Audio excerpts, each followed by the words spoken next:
Hey everyone, it's Luke here from LT Gaming and welcome back to all you LT gamers. Today is release day and I'm taking a look at SGS We the People. Now of course I did a preview video on this game, so if you want more context of the development of the game and how it's improved, please do check out that video. I'll leave a link in the description below. As many of you know, we are big fans of the SGS Wargame series on this channel and we've covered many of them, so do check out our other videos also. A particular highlight, SGS Taipings. I think it was their most epic game yet and you should definitely check that one out. If you're looking for a more modern take, then SGS Nato's Nightmare is excellent but very complicated. Also, if you want to get into the series of games, I would strongly recommend Montezuma or Haya Safari. So do make sure to check those out. Right, so let's focus on SGS We the People and my experience with it so far. I was able to play a very early build when I did my preview video and I really enjoyed it back then. I'm quite surprised to see that since then I've put over 20 hours into the game. Absolutely love it, it's a brilliant period of history and very underrepresented. Of course there were the birth of America games back in the day and I definitely see the DNA from those in this one.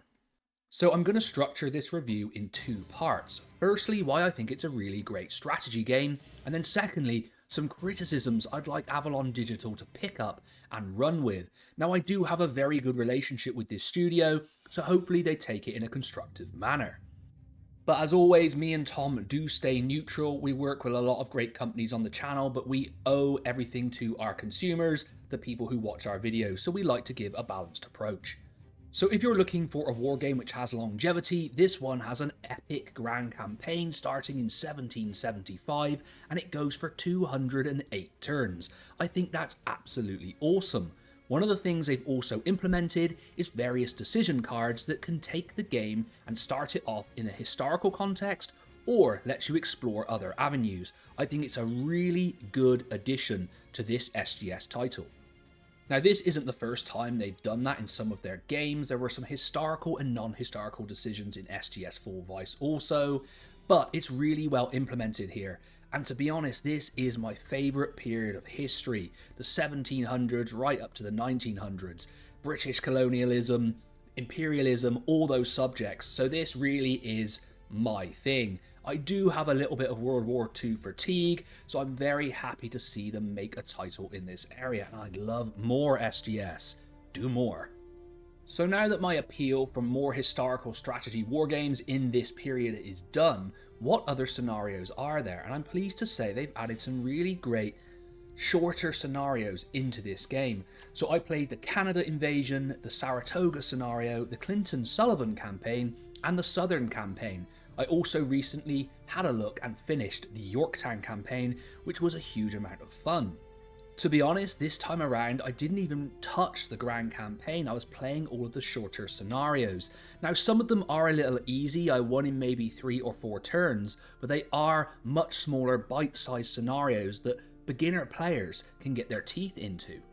I like the fact they've scaled down the maps to be perfect for these scenarios. You're not playing on a big empty grand campaign map, and when you're ready you can jump into the 208 turn grand campaign. I do find the maps in the SGS engine really colourful and bright to play on, so I definitely enjoy this aspect. Is the engine aging a bit and could use some improvements? Possibly, and that gets me onto some of the bugs. Look, I encounter the same bug in every SGS game that I've ever played. I've reported it to the guys and still there isn't a fix, so I really would like to see some improvements on that front. Basically, the bug in question is where you carry out a siege and then you're unable to continue.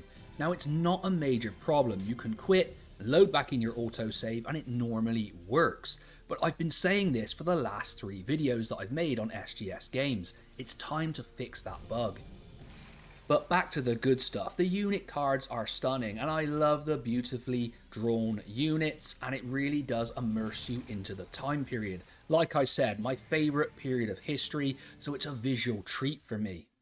I especially enjoyed the Yorktown scenario when the French showed up. Really cool unit cards and I took my time looking at them. Look, although the British handed it easily to them in this time period, the French uniforms were pretty cool.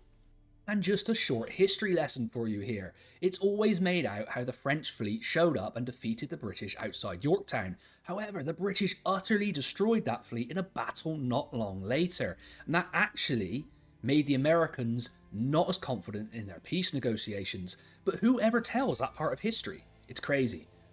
And that leads me on to the great aspect of this game. It got me learning about history again. I went away and I learned about the Revolutionary War, a super interesting conflict.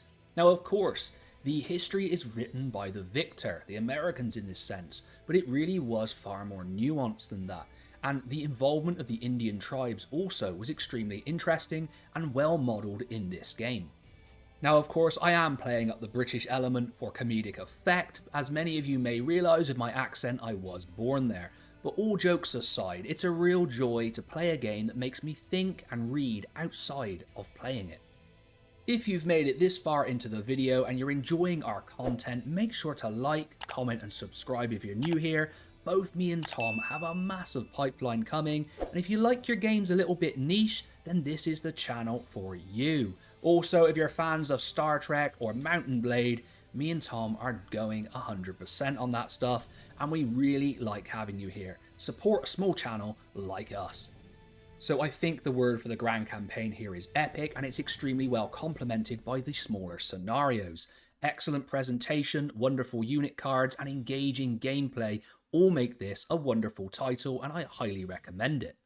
Now, I do have some criticism to level at the title. I think it's being released a little early because not all of the mechanics have been implemented yet. There is supposed to be a loyalty system which will be added later, but why not delay it slightly and add that in now, because it's a very unique feature for this particular game. To mitigate that concern, I did speak to Philippe, the owner of Avalon Digital, and he said it will be added in, so I would expect to see it soon. I've also touched upon some of the bugs within the engine, and it's time to iron those out, I think, after all of this time. Also, the ease of some of the smaller scenarios, while great for beginners, for an advanced player like myself, they were a little too easy. Now, Tom also recently picked up SGS Higher Safari, and it was one of the criticisms he levelled at it. It was a very fun experience and he had a great time because I saw him playing it non-stop, but he said it became a little too easy towards the end. And I think this comes down to the fact that many of these scenarios are supposed to be played against a human brain, and the AI just isn't quite up to delivering the experience. I will say in defense of this one, that the Grand Campaign, it was a challenge and I did enjoy it overall. And like I previously stated, I have a very strong relationship with this studio, and I've chatted away to the guys who actually program these titles, and I know they do a huge amount of historical research, and in this game it really shows. I have to say, it's a super impressive title, it's a lot of fun for a wargame, and I think it's coming in at a reasonable price. Now, as both me and Tom are based in the EU, I will give that price in euro, and it's £29.99 with a 15% discount upon release, and for the amount of wargame you get here, I think that's reasonable.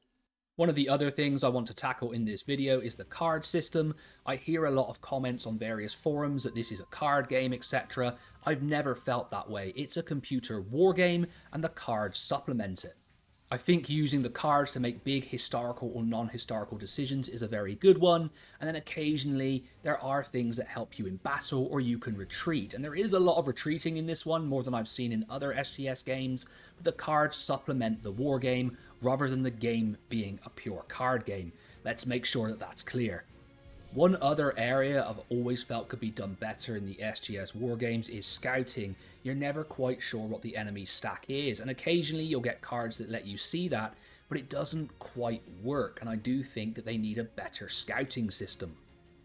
But regardless, let's sum this up. It is a wonderful historical scenario set in a brilliant period of history, incredibly well researched, and has wonderful unit cards and a lovely presentation. I also think that the SGS wargames are very good for beginners and they're user friendly. So SGS We the People, despite the criticisms that I have, is definitely a strong buy for me. I just think that I've covered so many of these SGS titles now on the channel that I can give a bit more of a nuanced approach, and I like to give the consumer all of the information. But if you're excited about a wargame in this time period with wonderful longevity, I mean it's an amazing grand campaign, this is definitely going to be a title that you want to pick up. So there we go, LT Gamers, another SGS title on the channel, and it's an absolute cracker. Make sure to like, comment and subscribe, and as always, I've been Luke from LT Gaming, and I'll catch you on the next one.